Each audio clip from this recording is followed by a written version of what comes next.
Bonjour, c'est Malopelli. Aujourd'hui, on va faire quelque chose de très simple que tout le monde peut faire avec quelques outils.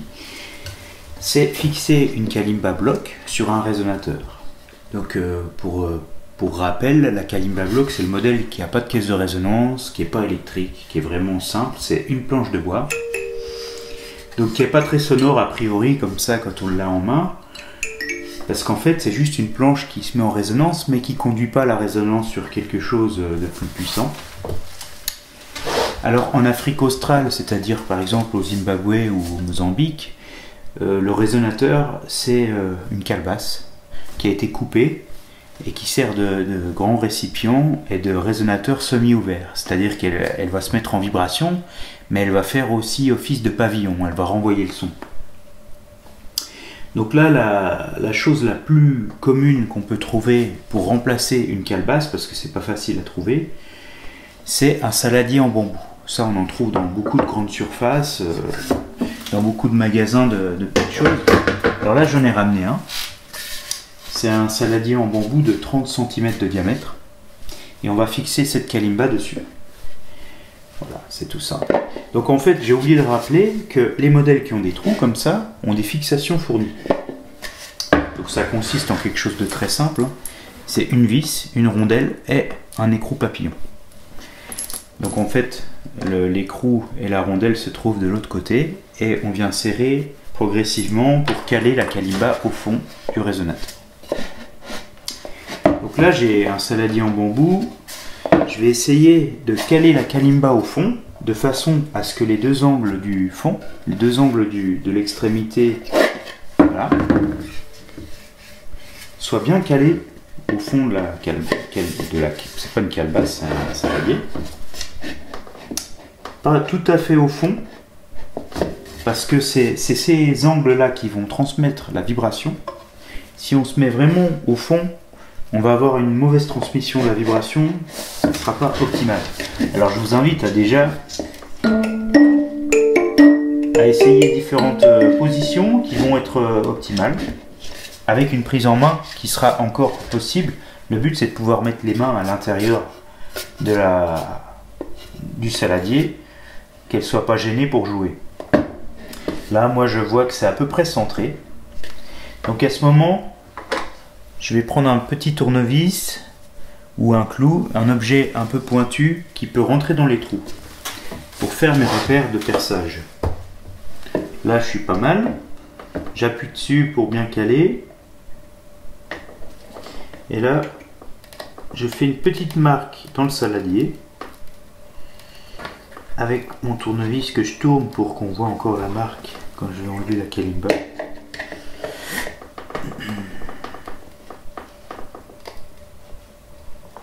Voilà, j'ai marqué l'intérieur. Donc là, on ne le verra pas sur la vidéo, mais j'ai deux petits trous qui sont visibles. Je vais les marquer un peu plus pour que le forêt de ma perceuse soit orienté par le pré-trou. Alors, si vous n'avez pas de perceuse, là je vais vous montrer avec une visseuse perceuse. Si vous n'avez pas ça, il y a plein de façons de faire, hein. Vous pouvez prendre une virole à l'ancienne. Avec ça, vous arriverez à percer. D'ailleurs, on va faire un trou à la virole et puis un trou à la visseuse. Donc je prends une planche martyr, ce qu'on appelle une planche martyr. C'est une petite cale en bois qui va permettre de réceptionner l'outil de perçage sans abîmer la table. Ça va plutôt pas mal.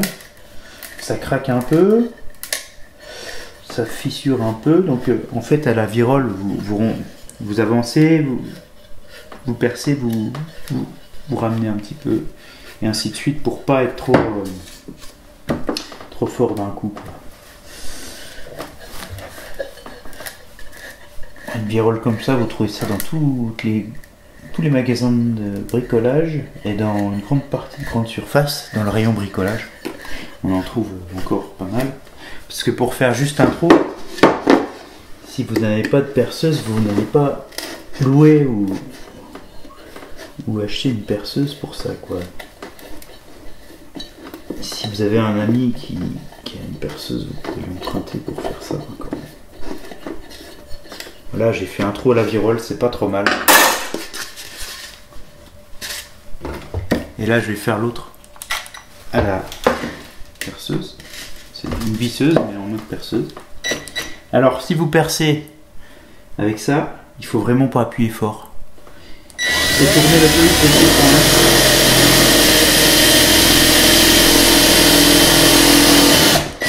voilà. Là, je perce à 6 mm. Que ce soit à la virole ou à la perceuse. Mes vis font 4 mm. Mais la marge de diamètre qu'il y aura va pouvoir compenser le débattement de la vis. Ce sera un petit peu plus facile de centrer l'instrument. On peut prendre la vis pour ébavurer un petit peu le copeau.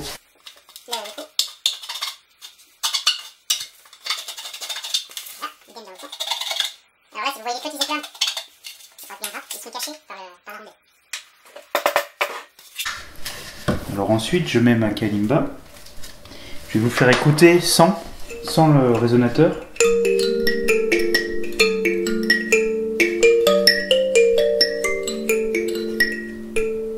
Là, pour info, c'est une Rando 17 Lotus en sol. Je passe ma vis. Là, on a suffisamment de longueur. Donc je mets une première vis. Je serre pas trop fort. Je mets juste l'écrou pour qu'il soit traversé par la vis. Je mets la deuxième parce que le problème, si vous serrez trop fort, vous allez déformer le saladier. Vous pouvez même le fendre hein, si vous serrez trop fort. Donc on en met une, on ne serre pas trop fort, on ajuste l'autre. Voilà. Et là, je m'assure que l'instrument est bien centré, qu'il est bien calé à l'intérieur par rapport au centre. Hop, c'est bien centré. Et là, je vais serrer progressivement chaque côté. Voilà. Et pas trop fort non plus. Vous allez le sentir se déformer, ça la vie. Un petit peu, ça va, mais... Voilà. Et là, ça donne ça.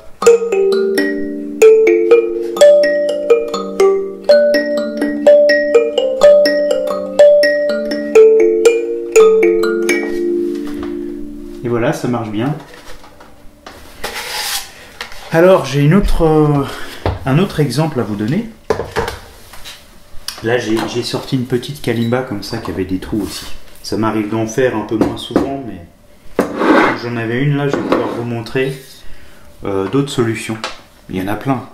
J'ai fait ça sur des guitares dont le manche était cassé. Je scie le manche et je visse ça sur le chevalet.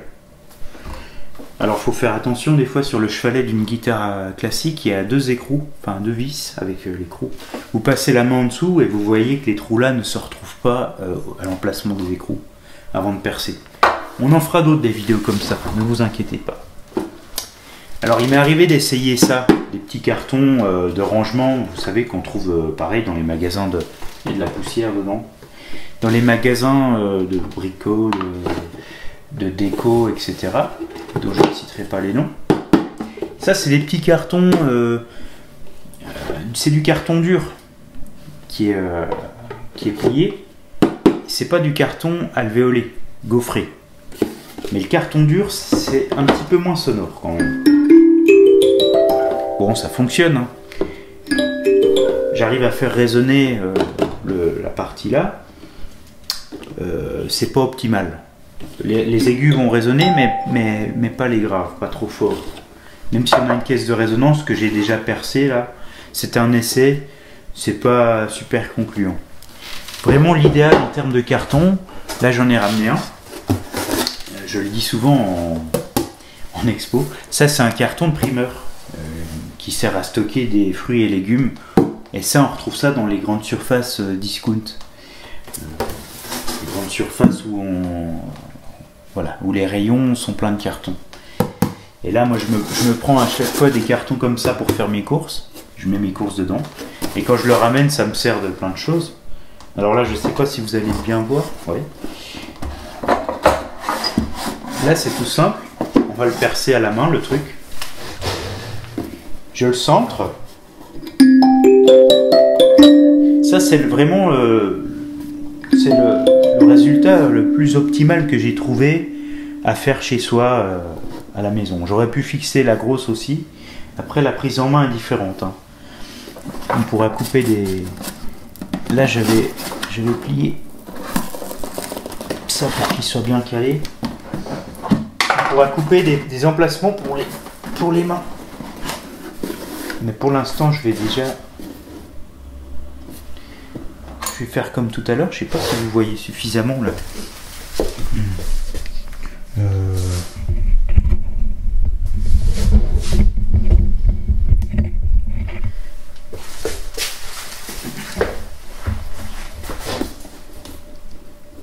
Je me centre grosso modo.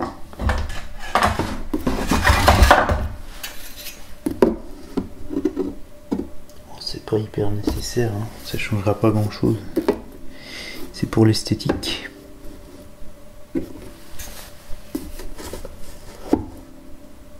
Ouais, c'est pas mal.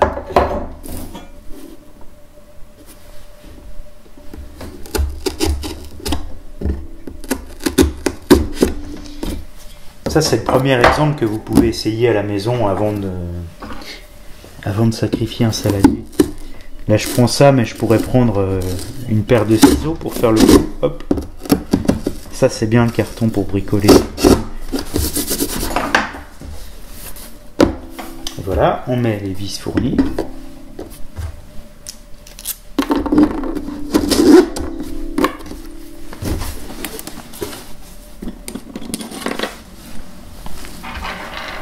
Il me manque une rondelle, mais c'est pas grave. Pour la vidéo, je vais vous montrer comme ça.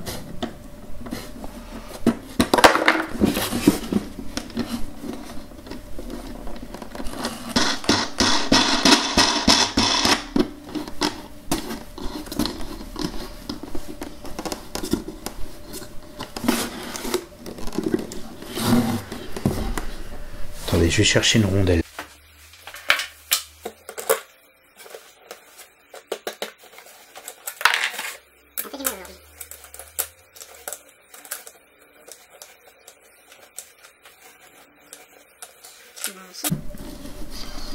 J'écrase pas le carton comme un fou, mais je serre. Parce que si vous serrez pas assez fort, vous allez entendre des parasites. Et vous voyez le carton, il est même pas fermé. Hein. On n'a pas une caisse de résonance, on a encore un résonateur semi-ouvert. Même principe que la calebasse. Alors là, si ça fonctionne bien, c'est parce que le carton gaufré comme ça, ça vaut de la table d'harmonie. Vous avez des parties rigides et des parties vides d'air qui se mettent en résonance.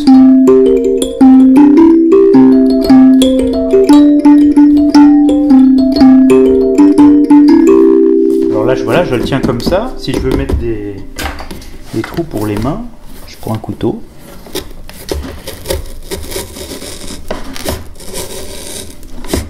Je fais pas des gros trous, sinon je vais fragiliser le carton et en plus je vais enlever de la surface de résonance.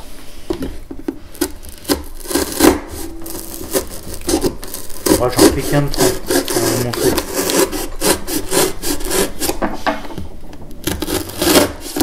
Voilà. Là j'arrive à passer ma main un petit peu. Voilà.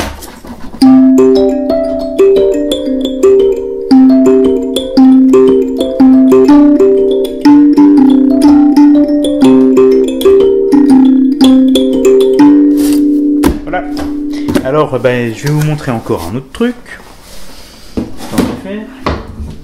C'est si vous avez un modèle comme ça chez vous, si vous avez déjà un modèle qui vient de chez moi, qui n'a aucune... Là il y a le prix dessus, je vais peut-être l'enlever quand même pour la vidéo. Alors si vous avez un modèle qui n'a pas de trop, donc pas de fixation fournie, vous allez acheter des fixations comme je vous ai montré, c'est des grandes vis de 60 mm par 4. Vous prenez des petites rondelles, des petits écrous papillons, tout ça on peut le trouver dans certains magasins de bricolage en vrac. Vous savez, vous remplissez un petit sachet puis vous mettez un peu tout ce que vous voulez. Et vous allez pouvoir percer votre kalimba. Je vous autorise à le faire si vous le faites proprement comme sur la vidéo. Proprement, ça ne veut pas dire sans copeaux, hein. C'est jamais complètement propre de bricoler à la maison. Mais vous pouvez percer une kalimba si c'est pas un modèle à caisse de résonance, ni un modèle électrique. Parce que là, vous risquez de percer un fil, un micro, de détériorer la table d'harmonie. Là, un modèle bloc, on m'a déjà demandé, est-ce que je peux percer par la suite? Ouais, allez-y. Moi, je suis pas... voilà.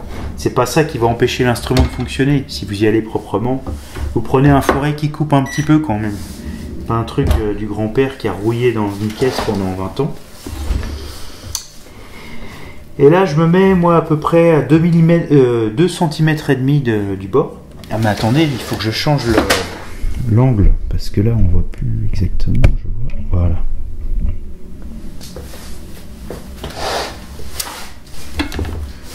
Voilà, là, approximativement à... Là, je suis à 6 cm du bord inférieur de ce bord-là. Et je vais me mettre à 2 cm et demi.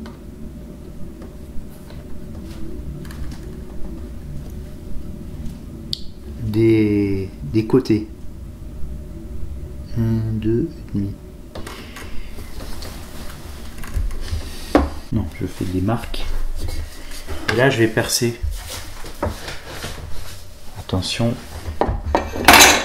Je vais percer, mais pas à 6 mm. Je vais percer à 4 mm. Et ça se trouve aussi. Vous allez pouvoir percer et fraiser pour pouvoir rentrer une tête de vis fraisée.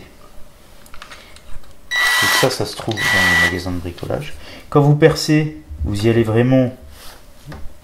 Vous percez en faisant tourner vite le forêt, mais sans appuyer. Vous appuyez le moins possible, ça doit descendre tout seul.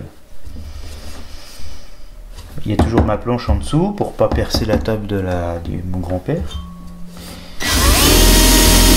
J'appuie très peu.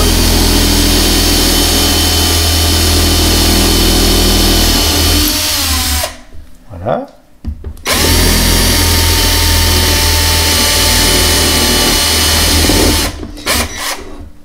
Et ensuite, pour faire le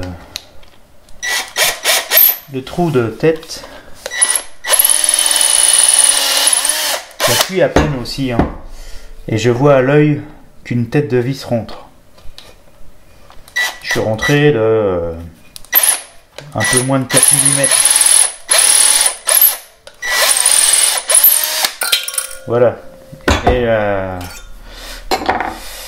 le forêt était à peine serré, mais ça a fait le boulot.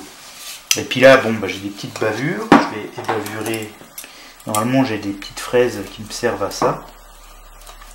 Mais là, je vais aller la chercher et nettoyer ça. Si vous n'avez pas de fraises, vous prenez un outil coupant qui coupe très bien et vous ébavurez votre perçage.